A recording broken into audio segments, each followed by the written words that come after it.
नमस्कार साथियों। आज इस इमरजेंसी घड़ी में आपसे रूबरू हो रहा हूं। कोरोना का जो ये संकट आया है आज पूरे विश्व पर बुरी तरह से छाया हुआ है और हम इससे अछूते नहीं हैं। सरकार, केंद्र सरकार हो चाहे राज्य सरकार हो, पूरी तरह से इसमें जुटी हुई है। 21 दिन का लॉकडाउन चल रहा है और हम सब का कर्तव्य बनता है कि हमें मिलाकर के ही देश बनता है कि हम सब सरकार के सारे नियमों का, सारे आदेशों का पालन करें, अपने घरों में रहें, बिना वजह बाहर न जाएं और जो जो एक डिटेल्ड गाइडलाइन सरकार जारी करती है उसको माने। दूसरी चीज है, हमारी अगर टेस्टिंग के लिए कहा जाता है तो हम इधर उधर भागते ना फिरें। टेस्टिंग हमारे खुद के हित में है। अगर घर में एक आदमी को भी कोरोना पॉजिटिव पाया जाता है तो वो पूरा घर ही नहीं, उनसे मिले हुए सारे लोगों पर ये लक्षण जा सकते हैं।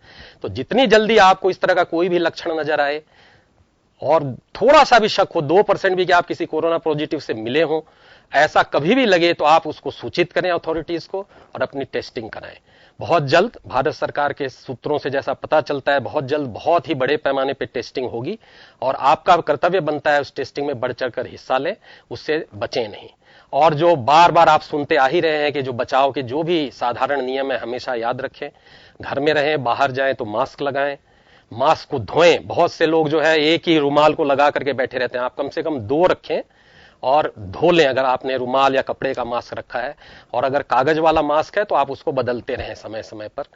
और सबसे बड़ी चीज जो आप कईयों बार सुन चुके होंगे, साबुन से हाथ को धोएं। झागदार साबुन होना चाहिए। झाग है जो कि कोरोना वायरस को किल करता है। तो आप हाथ को बहुत बढ़िया से धोइए, चारों तरफ कम से कम 20 से लेकर 30 सेकंड। कभी किसी अनजाने आदमी से घर से बाहर आपको मिलना पड़े तो कम से कम 6 से 7 फुट की दूरी पर आप रहें। इन सब छोटी छोटी सावधानियों को आप अगर पालन करेंगे तो मैं पक्का आपको विश्वास दिलाता हूं कि हम इस बड़ी विपत्ति से बहुत ही आराम से निकल जाएंगे और हमारा देश एक बड़ी जो आर्थिक चुनौतियों का भी सामना करना पड़ेगा इसके चलते, उससे बच सकेगा।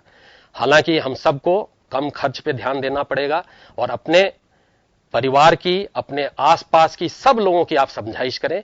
कई गरीब तबके के लोग हैं, उनके पास इस तरह के साधन नहीं है, उनको भी आप बताएं।